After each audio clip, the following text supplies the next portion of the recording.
Jack wiped the sweat from his forehead with the back of his sleeve, staring down at the ominous purple stain on the floor. He had no idea what it was, but if experience had taught him anything, it was best not to touch alien goo unless he wanted an extra limb. Or worse. Grumbling, he dunked his mop into the bucket and got to work. He didn't even know why he bothered. The alien scientists barely noticed him, except when the breakroom coffee machine broke down. Then they treated him like some kind of messiah. It was humiliating. Highly advanced beings who could manipulate space-time, but one clogged coffee filter turned them into panicked toddlers. "Human!" one of the floating squid things screeched from across the lab. "Coffee machine broken again! Do the magic thing!" Jack sighed, cracking his neck. Asterisk underpaid, unappreciated, and on call for caffeine emergencies. Yep. Livin' the dream, asterisk. But not tonight. Oh no, tonight was different. Tonight he was drunk. The janitor's closet stash had been gathering dust for months, and after an especially grueling shift of scrubbing something that kept trying to crawl away, he figured he deserved a drink. Or 5.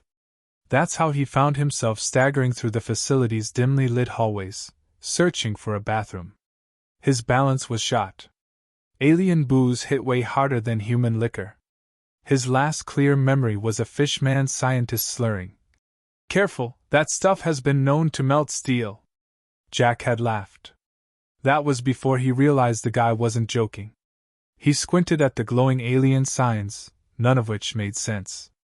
One had a stick figure, but it had tentacles where arms should be. Was that a restroom?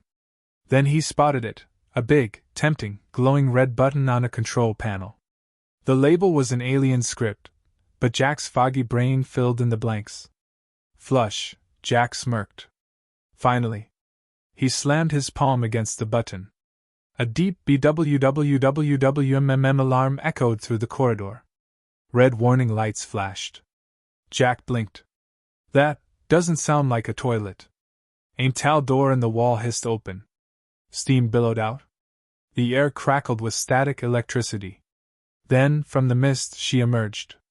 Long, iridescent hair shimmered as it cascaded over her shoulders, and her skin glowed faintly like polished pearl. Her outfit, if you could even call it that, was sleek, barely their fabric that clung to a figure Jack was way too drunk to process properly. She stepped forward, eyes locking onto him, lips curling into a sultry smile. At last, she purred, voice like velvet. "My mate has come to claim me." Jack swayed slightly, brain scrambling to catch up. Wait, what? Jack's head was still spinning, and not just from the alien booze. He squinted at the glowing woman in front of him, his brain struggling to piece together her words. "Wait, mate?" Zalara's luminous eyes sparkled. "Yes. You have freed me, therefore you have claimed me." Jack let out a short, nervous laugh. "Oh. Cool. So, does that mean I get a reward? Like, I dunno, gold? A favor? A free spaceship?" Her delicate brow furrowed. "Reward? I am your reward." Jack's buzz vanished. "I'm sorry, what?" The room's overhead speakers crackled to life. A synthetic voice, far too cheerful for the situation, blared. "Congratulations, human male! You are now the rightful consort of Princess Zalara. Security forces have been informed of your new status. Enjoy your union!" Jack froze. His stomach dropped. His hands went clammy. "Oh hell no," he muttered. He turned to Zalara. "Look, lady, there's been a huge mistake. I'm not your consort. I'm not anyone's consort. I'm a janitor. I mop floors and fix coffee machines. That's it." Zalara tilted her head. "And yet you freed me. The laws of my people are absolute. You must take responsibility." Jack rubbed his face. "Why does that sound like a threat?" Before she could respond, she clapped her hands together excitedly. "Now, as my rightful husband-owner, I have needs that must be met." Jack groaned. "Oh, this is gonna be bad." Zalara nodded, completely serious. "I require a proper resting chamber." The softest bed available. Jack scoffed. Lady, I sleep on a stained futon that smells like regret. Unacceptable. Waved a dismissive hand. Fine. I shall settle for a feast. Jack sighed, patting his pockets. Okay, let's see. I got a cold slice of pizza and a burrito that might be older than I am. Zilara gasped in horror. What kind of kingdom is this? Jack snorted. Kingdom? Princess, you're in a research facility that barely lets me have a lunch break. She straightened, eyes narrowing. Then I demand an escort. A royal guard to ensure my safety. Deadpanned. I mop floors. I don't command armies. Before she could argue, heavy footsteps pounded from the hallway. The doors slammed open. A squad of armed alien guards stormed in, weapons drawn. Their leader, a massive, four-eyed reptilian, snarled. The fugitive has escaped. Apprehend the human accomplice. Jack threw his hands up. Oh, come on. Zilara seized his arm, pressing herself against him. Husband, protect me. Jack gawked at her. Lady, I can barely protect my lunch from the vending machine. The guards took aim. Jack cursed under his breath. Then he did what he did best, he improvised. Wait! You can't arrest me! Jack blurted out. The lead guard growled. And why not? Jack pointed at Zilara. Because according to your own system, I'm her legal husband. Which means if you arrest me, you're interfering with an official royal marriage.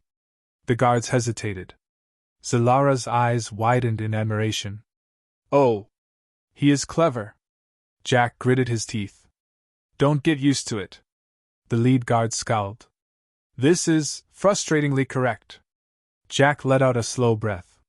Maybe, just maybe, he could talk his way out of this. Then Zilara, beaming with excitement, grabbed his hand and declared. We must flee to our honeymoon, my love! Jack groaned. I really hate my life right now. Jack had done some dumb things in his life. Drinking alien liquor that could melt steel? That was dumb. Pressing a random glowing button in an alien research lab? That was dumber. But what he was about to do now? This was peak stupidity. Hold on to something, he muttered. Zilara tilted her head. Why? What are you? Jack slammed his fist against the control panel, triggering the facility's industrial sanitation system. With a mechanical hiss, dozens of ceiling vents blasted open, and a tidal wave of thick, white, foamy cleaning solution exploded into the hallway. Within seconds, the guards were slipping, sliding, and flailing in the mess. One screamed as he tumbled into a wall, another got swallowed whole by the foam, his panic gurgling the only sign he still existed. Jack grabbed Zilara's wrist and yanked her forward. Move, princess! Zilara, instead of running, looked around in pure delight. You conquered them with bubbles! You truly are a warrior of unparalleled cunning! Jack wheezed. I am not a warrior. I'm a janitor who made a bad decision. They rounded a corner, only to find another squad of guards blocking the exit. Jack's brain went into overdrive. He scanned his surroundings for anything useful. That's when he spotted it. A plunger. Jack grabbed it without hesitation. The lead alien guard stepped forward. Surrender now, human. You are surrounded. Jack raised the plunger like a sword. You really don't want to mess with me, buddy? The guards hesitated. One leaned toward his comrade.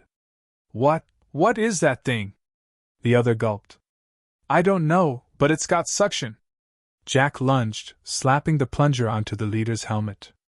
The alien screamed in terror, arms flailing as he tried, and failed, to pull it off. That was all it took. Pluvorta! One of the guards shrieked. The entire squad bolted in panic. Jack blinked. Did I just win a fight with a plunger? Zilara clapped. My husband is a mighty warrior. Tell me, does this plunger hold sacred power among your people? Jack sighed. Lady, it's for unclogging toilets. A weapon of purification. Your kind truly are master tacticians. Jack groaned. Asterisk sure asterisk, let's go with that. As they sprinted down the corridors, another squad of guards appeared. Jack had to think fast. He adjusted his uniform, puffed out his chest, and barked. Halt! Facility inspection in progress. The guards immediately froze. Inspection? Jack scowled. You think this is regulation standard? Look at this place. Sanitation foam everywhere. You've got security breaches, improper containment procedures, and… He pointed at a random pipe. That thing is definitely leaking something toxic. One of the aliens sniffed the air. It does smell weird. Another frowned. I told management we needed new filters.